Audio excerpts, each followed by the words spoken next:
chegou, trazendo 7 vezes mais de restituição.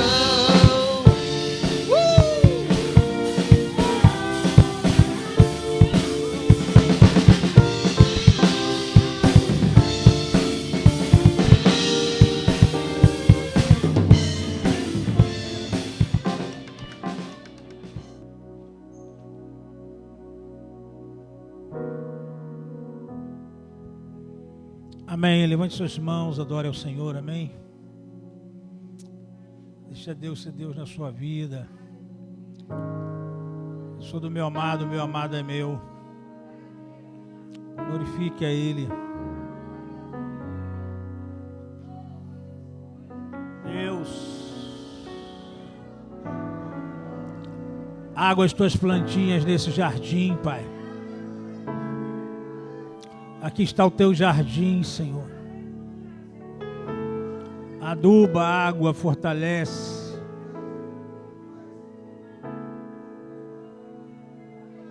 Ore manda lá baixar.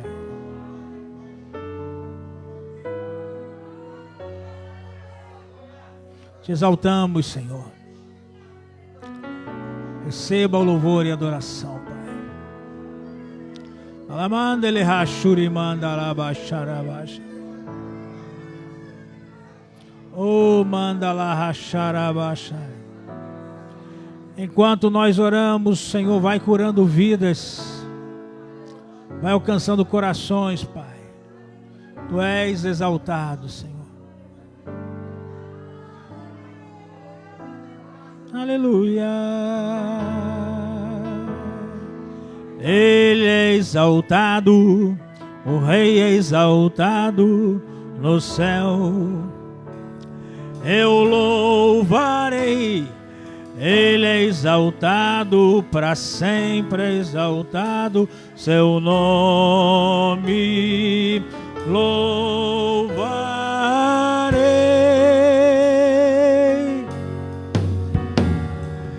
Ele é o Senhor, sua verdade vai sempre reinar. Terra e céus glorificam seu santo nome. Ele é exaltado, o Rei é exaltado nos céus. Exalte, aleluia! Receba a unção. Oxalamandarabachai.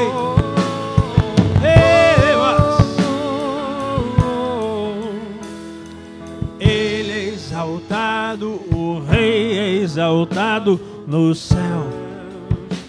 Eu louvarei, Ele é exaltado, para sempre é exaltado seu nome. Louvarei.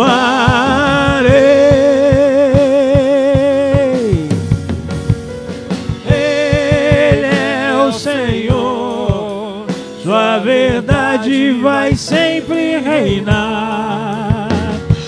Terra e céus glorificam seu santo nome. Ele é exaltado, o Rei é exaltado no céu. Deus, está tudo nas tuas mãos, Pai. Ele é exaltado, o Rei é exaltado nos céus. Deu ao controle, Pai. Ele é exaltado, o Rei é exaltado nos céus. Aleluia! Glória, glória, glória, glória. Oxalamandarabachai. A Ele toda a glória, toda a honra, todo louvor. Receba o refrigério, amém? Receba a unção, receba a cura, receba a graça, receba o poder. Pode sentar. Bom, estamos aqui em nome de Jesus, amém? Isaías 41, Vando, obrigado. Versículo 17. E uma outra versão diz assim: os pobres e necessitados. Na versão que eu estou lendo diz assim: os aflitos e necessitados buscam águas e não há. E a sua língua se seca de sede. Mas eu, o Senhor, os ouvirei. Eu, o Deus de Israel, os não desampararei. Aqui o profeta está usando de uma realidade humana, real, social, para falar de uma realidade espiritual. Ele está também falando a respeito dos problemas de Israel e o livramento que Deus tinha para esses problemas causados por guerra, por desobediência e etc. E aí a gente sabe que quando uma pessoa está com sede, é um problema muito desagradável, porque quando ela está com fome, ela ainda aguenta 1, 2 dias, há pessoas que aguentam até mais. Mas sede, irmãos, vai nos defiando, vai nos entristecendo, e muitas pessoas perdem o seu raciocínio, porque eu não estou falando dessa sede que às vezes eu tenho aqui, que eu pego esta água aqui e bebo um golinho d'água, né? Beba água, faz bem à saúde, amém? Eu estou falando daquela sede mesmo de falta de água. Não tem água, deserto. E às vezes as pessoas moram num lugar tão difícil, que ele fica esperando pela chuva para beber água. E às vezes tem que andar quilômetros, isso acontece no Brasil, inclusive, vai parar de acontecer, mas em alguns lugares ainda acontece. Anda quilômetros para poder conseguir um balde de água, um caminhão de água, alguma coisa assim. Por causa da sede e da fome. Então Deus usa aqui de algo que acontece muito na vida do ser humano, em alguns lugares, outros menos, e que fala da nossa necessidade espiritual. Eu creio que dentro da realidade do ser humano, o próprio ser humano pode trabalhar para resolver esses problemas dentro de certas circunstâncias, não é? Desde que o país não esteja em guerra ou qualquer coisa assim. Eu vi um relato de um brasileiro que ele estava num país na Segunda Guerra e foi no restaurante e só podia dar um ovo por pessoa. Ele pediu 2. E o garçom perguntou para ele, o senhor teria coragem de comer 2 ovos? Com tanta gente com fome? Então começa a diminuir a comida e chega uma hora que ela diminui tanto que as pessoas ficam sem comida e ficam logo sem água. Que é até estratégia de guerra, você explodir os poços. Em alguns países acontece isso para que a pessoa não tenha água e não possa tomar banho. Aí vem o piolho e vem tanta coisa. Eu falei piolho, eu já fico nervoso. E vem tanta coisa ruim.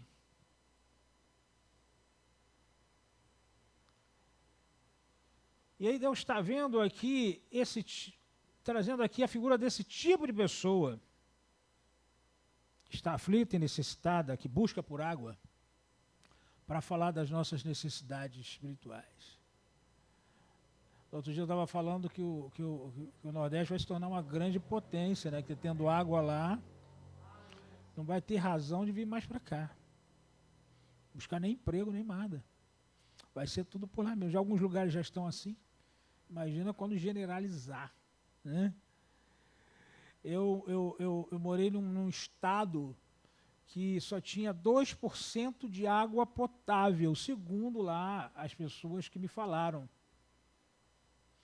2%. O estado todo. É um estado que você vai daqui, quase a Brasília, vamos dizer, o comprimento do estado. A largura não é muito não, mas o comprimento é grande. E aí um homem teve uma ideia de trazer um rio de um outro estado. Ele veio trazendo esse rio, construiu túneis, construiu represas, e até ficou meio doente, porque uma represa estourou e teve um problema sério lá. Mas esse estado tem água. E esse estado tem mais dinheiro do que o Brasil. O estado dos Estados Unidos tem mais dinheiro do que o Brasil. Tem plantação de laranja, tem plantação de avelãs, plantação de nozes, plantação de tanta coisa que tem lá. Eu mesmo morei um tempo num sítio que tinha árvores de nozes, e eles colhiam as nozes e deixavam algumas no chão, eu aproveitava e comia, né? Mas por quê? Porque o homem teve a ideia de trazer água. E o tempo era propício, ele teve a oportunidade dada por Deus, ter a concordância e acontecer isso. Mas nesse caso aqui, parece que nem a ideia do homem é suficiente para que as pessoas deixem de ter sede e possam ter água. Porque chega uma circunstância da vida da pessoa que ela não consegue progredir, ela não consegue crescer, e ela não consegue crescer espiritualmente. E aí Deus disse: os aflitos e necessitados buscam água, e não as há, e a sua língua se seca de sede. E Deus traz esse tipo de pessoa que não consegue de maneira nenhuma ter sucesso, para mostrar a ela que ainda existe uma esperança, que ainda existe um caminho, fisicamente falando e espiritualmente falando também. Porque quando o povo de Israel não tinha água, Moisés falou, a rocha e a água apareceu. Aí é uma questão de fé, né? E que de vez em quando em alguns lugares acontece de outra maneira. O pessoal começa a orar, surge água. Mas para que eles possam fazer isso, eles tiveram que ter um relacionamento com Deus para orar e surgir água. Então, Deus está falando aqui, principalmente, da pessoa se voltar para Ele. Para Ele. Há pessoas, às vezes, que estão fora da igreja e estão completamente oprimidas, cansadas de não conseguir sucesso, cansadas de não conseguir trabalho, cansadas de não conseguir uma família normal, cansadas de tudo. E é horrível quando a pessoa está dentro da igreja e está nessa situação também. Há pessoas que estão dentro da igreja e que estão cansadas. Todo dia eu oro, Senhor, este é o dia que o Senhor tem feito, alegremos, regozijemos nele, e a oração é longa, mas tem uma parte que eu digo, vai no passado, Senhor, tira tristeza e depressão e trauma. E todo dia eu vejo até servos de Deus que estavam muito bem, deprimidos. Por que será? Há um versículo aqui em Isaías, diz, você tem sede, vinde às águas e bebei. A pessoa precisa, então, ter um momento em que ela vai buscar em Deus a libertação, mesmo estando dentro da igreja. Porque há pessoas que estão dentro da igreja, elas são tão religiosas que elas acham que não precisam mais nada. Não, estou na igreja, eu dou meu dízimo, dou minha oferta, eu já faço isso, já faço aquilo, eu vou para a galera. Não é bem assim não, irmãos. Não é bem assim, não. Eu sou criado praticamente de igreja, né? Precisa ter sido convertido também, mas eu já vi desde criança pessoas dentro da igreja estarem tão oprimidas que começaram a beber e vinham bêbadas para a igreja.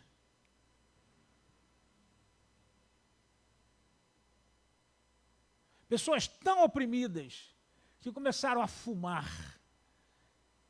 Membros da igreja, e vinham com aquele cheiro, que quem não fuma, né, sente de longe. Mas por quê? Porque em algum momento deviam estar numa guerra pessoal, em vez de darem a prioridade a Deus, começaram a buscar suas próprias soluções de maneira racional e humana. E meus amados irmãos, coisas racionais são boas, para quando você sabe matemática, para quando você trabalha com engenharia, para quando você tem que resolver algumas coisas de lógica. Mas coisas racionais não resolvem o problema da alma do homem. Não tirar a sede da alma do homem. Então nós temos pessoas que estão no mundo, que estão com sede de Jesus, e nós temos pessoas que estão dentro da igreja, que estão com sede de Deus, porque estão se desviando. E eu sei lá porque o que tem pandemia com igreja, mas o que tem de gente desviando de igreja, irmãos, em nome da pandemia, como se essa fosse a primeira, né? Porque teve uma, poucos anos atrás, que ninguém nem falou nela, né? Uma doença, vamos dizer assim. Vamos botar como pandemia, uma coisa mais local, para ficar mais macio, mas que matou muita gente. E as pessoas estavam fiéis na igreja. E aí as pessoas começam a dizer, será que Deus está comigo? Eu estou sofrendo isso, eu estou sofrendo aquilo, acho que eu vou dar meu jeito. Meus amados irmãos, se você é servo de Deus, se você realmente é escravo de Cristo, tem que ser sempre no jeito de Deus. Aí você diz, mas eu estou passando por uma luta muito grande. Talvez essa luta você esteja passando porque Deus está te aperfeiçoando. Talvez essa luta você esteja passando porque Deus quer que você cresça. Talvez essa luta você esteja passando porque Deus tem uma bênção muito maior para você. Então você precisa passar por todo o processo até chegar ao seu objetivo e crescer.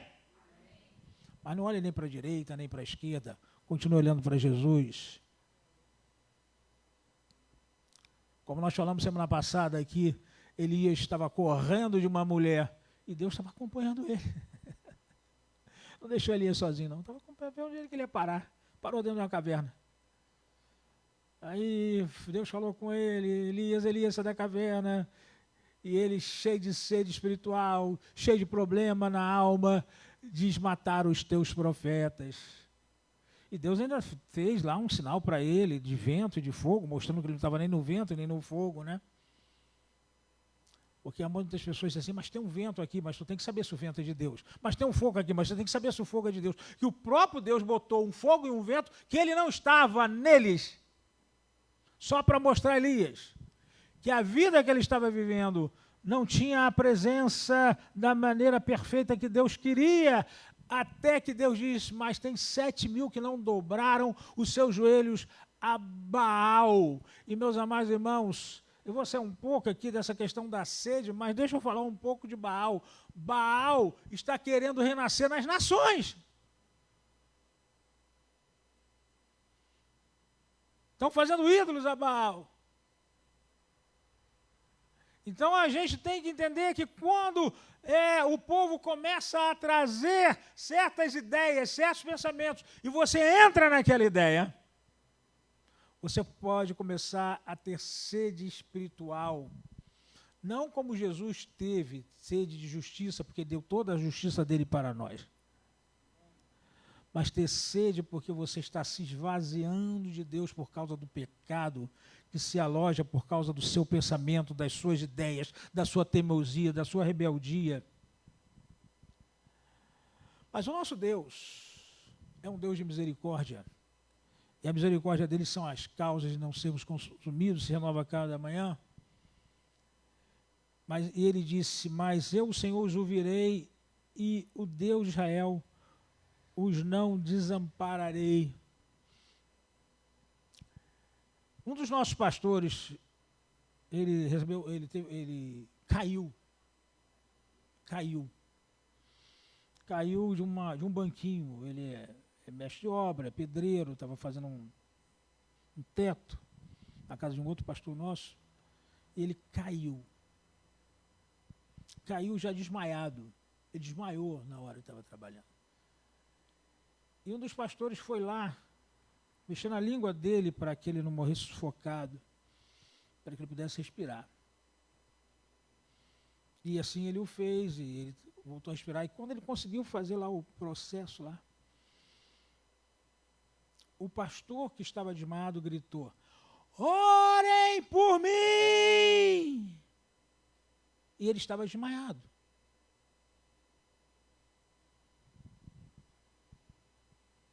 O bombeiro veio, levou para o hospital, ele foi tratado, acordou no hospital cheio de cimento e disse: o que eu estou fazendo aqui? E ele está bem. E foi ele que me contou esse fato. Eu sempre digo, irmãos, que quando você é um servo de Deus, o teu espírito nunca dorme, e mesmo que você esteja passando por um momento difícil, o teu espírito, junto com o Espírito de Deus, que ora com gemidos inexprimíveis, vai clamar a Deus.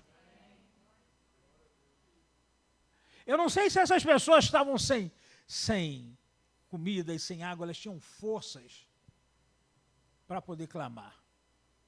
Mas tendo forças ou não, há uma disposição em nós, que o salmista diz: minha alma anseia por ti. Assim como a corça anseia pelas águas, minha alma anseia por ti. E aí você observa que ele clamou a Deus mesmo estando desmaiado. Aí a pessoa vem com explicação 1, explicação 2. Meus amados irmãos, eu fico com a Bíblia. E Deus estava ouvindo o pedido daqueles que estavam bem, daqueles que estavam mal, e talvez até aqueles que estavam praticamente desacordados.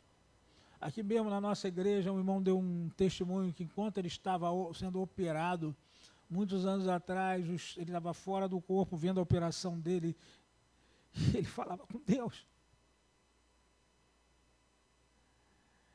Então, irmãos, nunca se dê por derrotado, porque se você é nascido de novo, pode ser até que a tua alma tenha uma teimosiazinha e esteja te atrapalhando, mas o Espírito está em você, vai mover o teu próprio Espírito para lutar contra aquilo, e o Espírito de Deus milita contra a carne, milita contra o que é errado, e Deus vai começar a te ouvir, porque a tua oração vai chegar no céu, lá na salva de ouro, né? Porque salva de prata é aqui, né?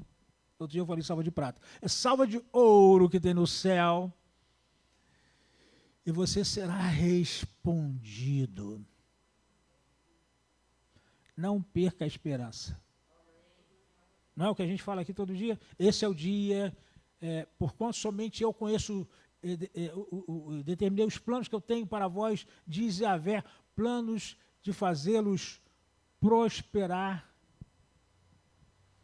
de não trazer dor em prejuízo, mas de trazer esperança em dias melhores. Quer dizer, esperança. Tenha esperança de que o momento que você está passando, mesmo porque você está tendo luta interior e você não está sentindo mais aquela bênção de Deus na sua vida, tenha esperança porque Deus não te abandonou, assim como não abandonou Elias, e de repente você vai ter uma reação e Deus vai ouvir o teu pedido, Deus vai derramar bênção sobre você, Deus vai te curar e vai te levantar com grande glória. E aí diz assim: abrirei rios em lugares altos e fontes no meio dos vales, tornarei o deserto em tanques de águas e a terra seca em mananciais. A gente sabe que tudo isso aqui é profecia, até de maneira material também, porque o Mar Morto está tendo lá os bolones, né? São lagos de água doce. E aí a gente observa que lá perto está ficando verde. Isso é profecia para o próprio Israel, mas é profecia para a nossa vida também, irmãos. Deus quer vir com um baldinho dele, botar um chuveirinho e jogar água em você. Ele é um bom pastor, mas ele é jardineiro também. Ele cuida de você que nem cuida de plantinha. Tem uma plantinha japonesa, né, que é pequenininha assim, como é o nome daquilo? Bonsai. Bonsai. Assim do seu Miyagi, né? Bonsai. Uma plantinha pequenininha, né? Alguém já conseguiu tratar daquilo? Toda vez que eu me deram uma daquela, morreu. Porque aquilo precisa ter uma técnica. Ela é pequenininha. Se você botar muita água, não vai servir. Se botar pouca água, vai servir também. Tem que saber quando é que tem que botar água, tem que saber um monte de coisa. Olha, irmãos, Deus tem toda a técnica para você ser feliz. Se você for aquela plantinha, um bonsaizinho na presença de Deus, Ele não vai deixar você morrer. Ele cuida de você, mesmo quando você não espera, Ele cuida de você.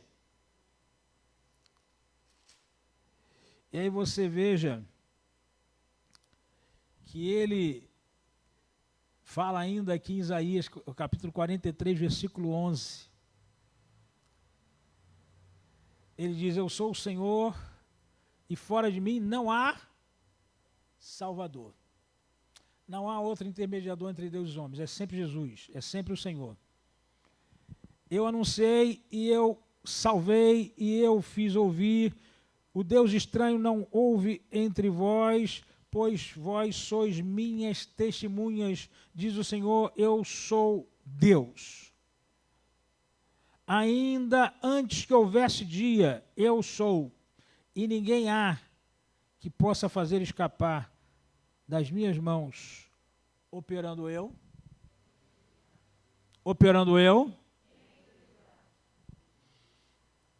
A gente tem a palavra de Deus, a gente tem a Bíblia, e às vezes a gente não medita no versículo simples como esse final aqui, né, esse gerúndio, não é isso aqui? Operando eu, quem impedirá? Se Deus está operando na sua vida, irmãos, quem é que vai se levantar contra você? Pode vir o mal criado, o outro, o incrédulo. Às vezes você conta uma bênção para a pessoa não acredita. E aí eu estava vendo uma coisa na internet, uma desses banners, né, de advertência, de conselho, e estava lá escrito assim, se a pessoa tem Covid, fique 2 metros dela. Né? Para evitar a Covid, fica 2 metros da outra pessoa. Pessoas que reclamam, fique 10 metros delas. Pessoas que falam mal de você, fique 100 metros dela. Aí eu falei para minha filha, olha, 100 metros é pouco, acho que 1 quilômetro no mínimo já está bom, né? Falou mal, 1 quilômetro para lá. Agora, a pessoa incrédula, irmãos, deixa ela lá em Marte e fica você aqui na Terra.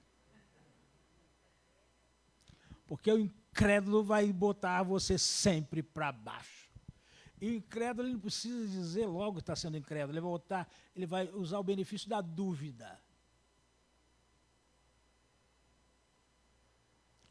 Inclusive, quem usa muito isso são os advogados quando vão defender uma pessoa, né? Usa o benefício da dúvida. Então, na dúvida, a coisa fica a favor do réu, e ele é livre. Então, a pessoa usa o benefício da dúvida, ele coloca a dúvida em você, usando argumentos, e daqui a pouco você começa a pensar, não de acordo com o pensamento de Cristo, mas de acordo com o pensamento do homem, e aí a palavra de Deus diz assim, operando eu, quem impedirá? Se você está orando para Deus operar na sua vida, para você ter prosperidade espiritual, para você ter prosperidade material, para você ter uma família feliz, para você ser equilibrado em todos os sentidos, se Deus está operando, não deixe que nada te atrapalhe, nem da direita, nem da esquerda. Vá para frente, para o alvo, continue olhando para onde Deus está mandando você olhar, que você vai ver as coisas acontecerem, porque Deus tem uma bênção maior do que essa que você está pensando para você hoje. Porque tem outra coisa também, né? Às vezes a incredulidade vem quando a gente diz assim, um dia, quem sabe? Pronto, você já estragou toda a bênção que Deus está querendo dar de você. Um dia, quem sabe? Deus está dizendo que é hoje, por que você? É no dia que se chama hoje. Mas eu não estou vendo. Mas a gente não vive por visto, irmãos. A gente vive por fé. A gente começa a declarar e daqui a pouco a coisa vai acontecendo. A gente começa a determinar, a coisa vai acontecendo. Você vai dizer, eu estou vendo aqui em nome de Jesus e ora. Claro, vai trabalhar, vai fazer um bocado de coisa, mas daqui a pouco a coisa está acontecendo. Agora, se você não trabalhar, se você não orar, se você ficar esperando o anjo descer do céu para te dar na mão, não vai acontecer. E a sua bênção espiritual, irmãos, é direto com o Espírito Santo. E apenas vou ler 2 versículos para os irmãos e vou terminar. Duas passagens. Assim diz o Senhor teu Redentor, o Santo Israel: por amor de vós enviei a Babilônia e a todos farei descer como fugitivos, isto é, os caldeus, os navios que se vangloriavam. Eu sou o Senhor, vosso santo, o Criador de Israel, vosso rei. Assim diz o Senhor, o que preparou no mar um caminho e nas águas impetuosas umas veredas. Isso aqui tem um contexto histórico, que eu não quero entrar nele, mas eu quero só ficar no ensinamento espiritual que está ligado aqui no tempo da graça de Deus, no reino de Deus. E aqui eu termino em Mateus 28.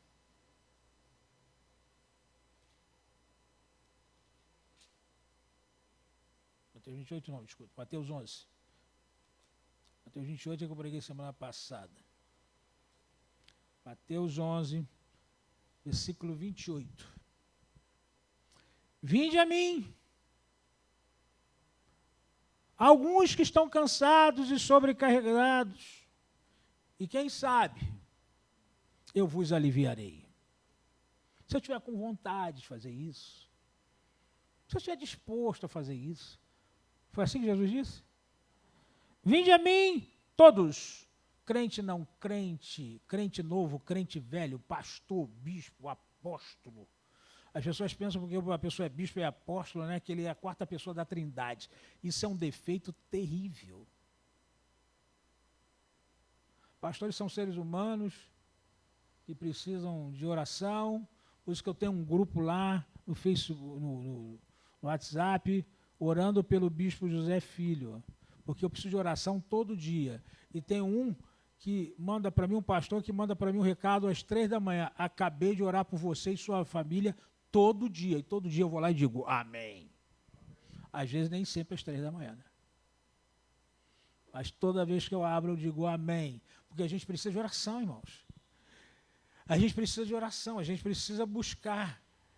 Então a gente vem a Jesus pelos meios da oração, pelos meios da fé, pelos meios da palavra. Agora a gente vem a Jesus por quê? Porque muitas vezes nós estamos cansados de ver a mesma coisa acontecer e não ter solução. O mesmo Deus lá de Isaías é o mesmo Deus que fala aqui, porque Jesus é Deus. E ele diz, eu vou trazer alívio para você. Tomai sobre vós o meu jugo e aprendei de mim, que sou manso e humilde de coração, e encontrareis descanso para as vossas almas. Aquele que habita no esconderijo do Altíssimo, à sombra do Onipotente, descansará. Aí a pessoa diz, mas pastor, por que você gosta tanto desse salmo? Porque é de Deus e Deus tem compromisso com o salmo dele, com a palavra dele, com aquilo que ele mandou escrever. Então, se ele disse que eu vou descansar, eu digo para Deus, olha, eu estou escondido em ti e eu quero esse descanso. Às vezes você está cansado por causa da sua desobediência, por causa das circunstâncias, mas quando você está trabalhando certo, isso aqui é um outro ponto que eu vou trazer para vocês agora. Você está trabalhando certo, e alguém se levanta, continue trabalhando certo. Porque quem vai se cansar é ele. Porque se você está fazendo o que Deus está mandando, que nem Neemias fez, não adianta Sambalate aparecer, porque você está fazendo uma grande obra. Que o Sambalate vá para longe. O incrédulo vai lá para Marte, já que Marte está em moda, vai lá ver se tem água ou não. Então você veja que humilde de coração, ou aquela pessoa que ora, que busca a Deus, que lança as suas ansiedades sobre Deus, ele vai ser abençoado. Há sempre uma discussão sobre o espinho na carne de Paulo, né? Paulo tinha um mensageiro de Satanás que bofeteava ele, coisa e tal. Aí tem um pessoal que diz que é a sogra dele, né? Era a sogra de Paulo. Aí a pessoa, mas Paulo não era casado, mas para ser fariseu ele tinha que ser casado. Então ele devia ter uma sogra, depois o casamento dele deve ter terminado, e a sogra, de vez em quando, devia vir lá e amei a sua mulher. Não sei, né? Como imaginar? Isso é uma suposição. Há outras pessoas que dizem que é porque ele estava começando a ficar cego. Ele era um homem curável, e Deus curava todo mundo. E aí o diabo falava, aí, tá vendo? Você abençoa tanta gente, e você mesmo está aí nessa situação. Tinha um pastor na história da igreja que ele saía da cama para orar pelos enfermos, todo mundo era curado, e ele voltava para a cama. Na história dos avivamentos. Então o diabo começa a acusar. Há outras pessoas que achavam que o problema de Paulo era o fato de que os apóstolos não o reconheciam como apóstolo. Porque por isso que ele escrevia assim, eu, Paulo, apóstolo chamado segundo ao Senhor Jesus Cristo, não segundo ao homem. Há outras pessoas que acham que ele tinha saudade daqueles momentos culturais com outros fariseus, né? Porque realmente, irmãos, quando você tem um nível cultural muito alto e você vai conversar com uma outra pessoa, né? Lembra daquele personagem Ofélia? Da televisão? Só Jesus não é causa, né? Mas fazia parte da vida de Paulo. Então há pessoas que acham que era isso, talvez julgando por elas mesmas, né? Eu não sei, irmãos, realmente qual era o problema de Paulo. Não está claro. Tem essas exposições, tem outras. Mas uma coisa eu sei. Quando ele trouxe isso para Deus, Deus só disse uma coisa para ele. A minha graça... Sabe o que Deus está dizendo? Se você tem a graça de Deus, você pode ter o problema que for contra você. Esse problema já está vencido pela graça de Deus. Não interessa se é sogra, se é cultura do meio ambiente, ou do ambiente que você viveu, ou se tem saudade disso, ou se é perseguição. Você, com a graça de Deus, você vai passar por cima disso tudo, e você então vai entender o que é ser mais do que vencedor. Por isso que quando você busca Jesus, que é a graça de Deus, você se lança sobre ele, você está cansado, está oprimido até por ideias do diabo na sua cabeça, você recebe o alívio, você encontra descanso, porque a graça de Deus te traz descanso na alma e no coração, e você começa então a fluir rios de água viva de forma constante. Eu estava até mostrando para minha esposa uma mensagem que eu assisti a semana sobre Rio de Água Viva. E a pessoa estava dizendo, e a minha esposa me confirmou, né, que quando a ideia ali, dentro da prática deles, quando eles falam de Rio de Água Viva, está falando de água corrente. E que quando eles faziam as lavagens, né, se lavavam para poder fazer os sacrifícios, dentro das piscinas tinha uma abertura para a água sair e ela ficar corrente. Então, um lago não representa Rio de Água Viva, a não ser que a água seja corrente. O Mar da Galileia, água corrente. E é um lago, né? E não é de água salgada, né? De água doce. Então a gente sabe que acontece assim. Então quando você, às vezes, quer parar o poder de Rio de Água Viva dentro da sua cabeça, apesar de que eu acho que no espírito ele não para nunca, isso é minha opinião, posso até não ser muito coerente, mas eu acho que está no teu espírito, se está salvo, está lá. E você começa então a agir de acordo com a sua alma, então você cria um outro rio, que não é o rio de água viva. E rios de águas paradas. Mas quando você vem a Jesus, o rio vem sobre a sua alma e dá uma lavagem. Por isso que você precisa ser salvo todo dia. Tem pastor que, se estiver me ouvindo agora, ele fica até meio nervoso, né? Porque eu falo que você foi salvo no espírito, está sendo salvo na alma e será salvo no corpo. Que Deus tem para você um novo corpo. Tem pastores que acham que você pode viver a vida como quiser, porque você já está salvo e pronto. E a palavra de Deus diz que nós temos que ser amadurecidos a cada dia. Temos que amadurecer, temos que ser santos como Deus é santo. Temos que crescer em amadurecimento. E muitas vezes, irmãos, nós temos que ver os nossos hábitos para saber se Deus está naquele hábito ou não. Às vezes a pessoa faz de maneira inocente, tem um hábito, né? Um hábito. E Deus não está naquilo. O inimigo aproveita esse hábito muitas vezes para te acusar. Deus não vai te acusar, que não é o papel de Deus. Mas se a pessoa tiver uma influência tão grande como Ananias e Safira tiveram, não vai vir acusação sobre eles, mas vai vir a justiça de Deus. Então nós temos que ter cuidado com os nossos hábitos, não por causa da acusação do inimigo, porque o inimigo já está vencido. Ele te acusa o que ele quiser. A tua acabou de fumar uma cigarrilha, seu crente maluco. Vai lá o inimigo falando isso, né? Aí tu diz, está amarrado, diabo. Ele vai ter que sair. Você com cigarrilha na mão, não, ele tem que sair, porque quem que amarra é o sangue de Jesus na tua cigarrilha. Está entendendo aí? Agora que os pastores vão ficar mais nervosos comigo. Aquele pastor está falando de heresia. Não, irmãos.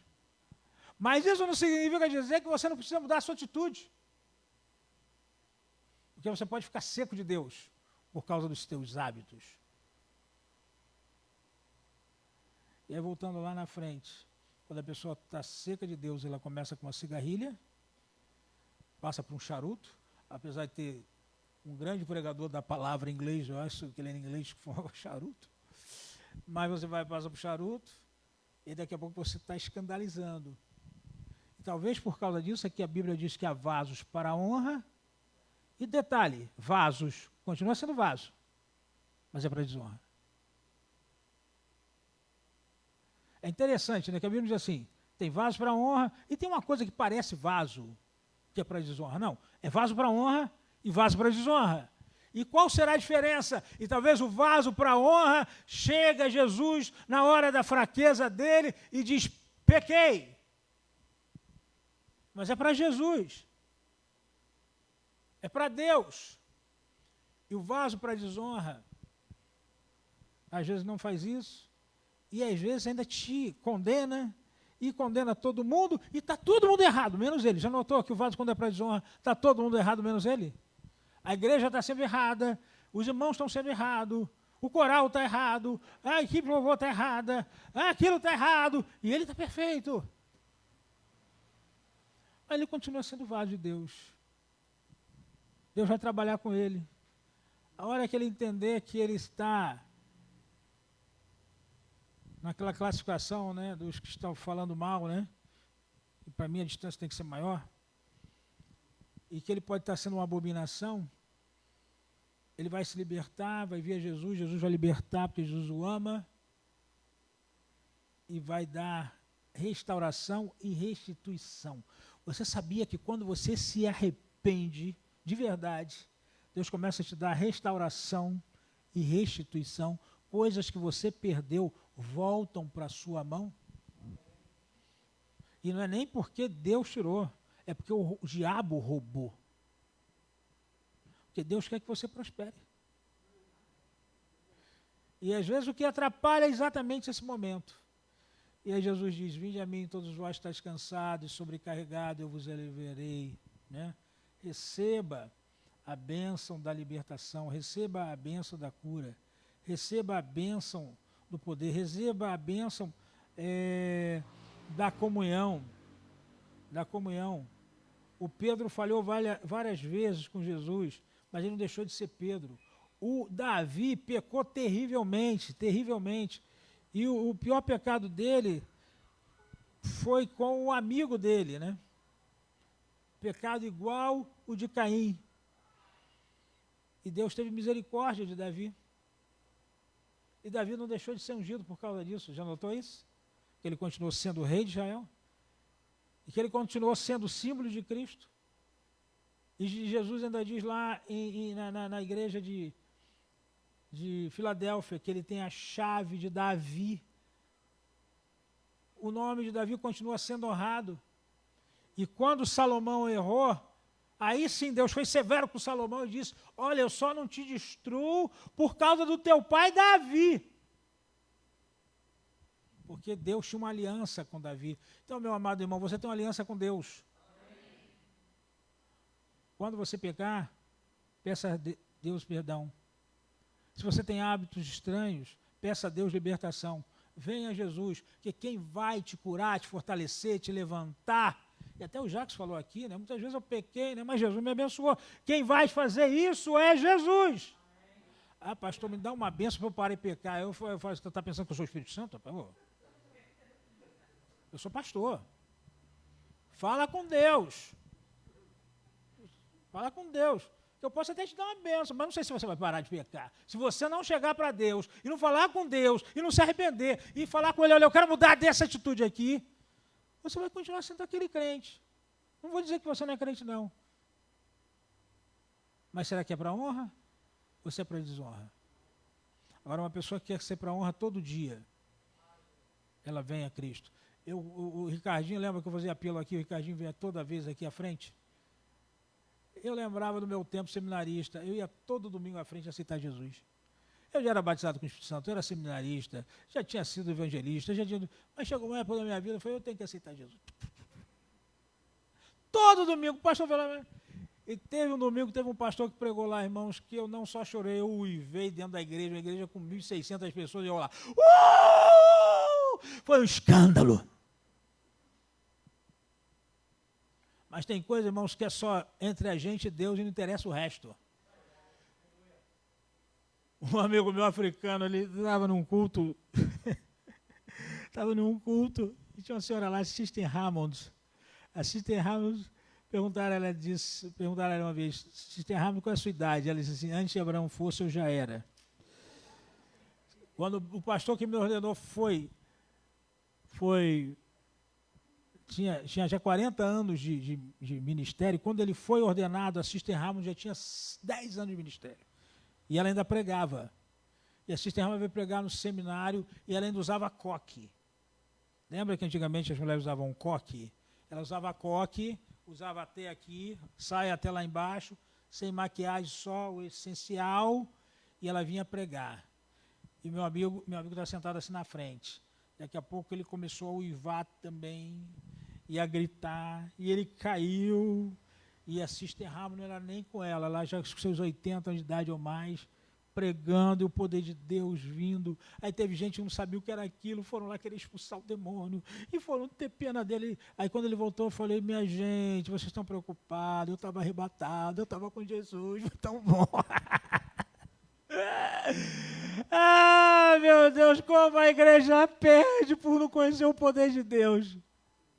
Às vezes até conhece a Escritura, mas não conhece o poder de Deus. Nós temos que conhecer a Escritura, irmãos, e o poder de Deus. Então, Deus, irmãos, Ele te ama como você é, amém? Ele não estabeleceu condição nenhuma para você vir a Ele. E a partir do momento que você vem a Ele, Ele começa a te libertar. Então, não receba acusação, não receba essas pessoas que falam mal de todo mundo, não receba as pessoas que condenam todo mundo. E faça como meu primo disse aqui uma vez. Vieram fazer fofoca do líder dele, ele disse assim, não quero ouvir. Lembra meu primo? Que é pastor também? Não, mas não quero ouvir. Porque se você começa a ouvir fofoca, irmão, daqui a pouco o negócio vai crescendo. E aí é um problema sério. Então, se preserve, amém? E todas as vezes que você tiver problemas, tiver sede de Deus, se lance nele. Se lance sobre ele. Ele vai te saciar. Vai tirar toda a sua sede, vai te abençoar. E você que está conosco, que ainda não teve um encontro com Jesus, apenas diga, Jesus, entra na minha vida, eu estou com sede. Eu não sei como resolver esse problema. Assim como Deus disse que ia abençoar o aflito e o necessitado, aquele que estava passando fome e sede. Claro que ele estava falando de água e de comida. Isso acontece também no sistema social. Mas a ideia é, principalmente para nós aqui essa manhã, o seu problema espiritual. Talvez você tenha comida, tenha dinheiro, tenha tudo. Seja até um milionário, né? Que não tem como solucionar certos problemas apesar de ter dinheiro. Jesus Cristo quer te abençoar. Nessa hora, basta você crer e dizer: Jesus, eis-me aqui. Eu estou vindo a ti. E Ele vai te aliviar. Que Deus te abençoe. A paz para vocês.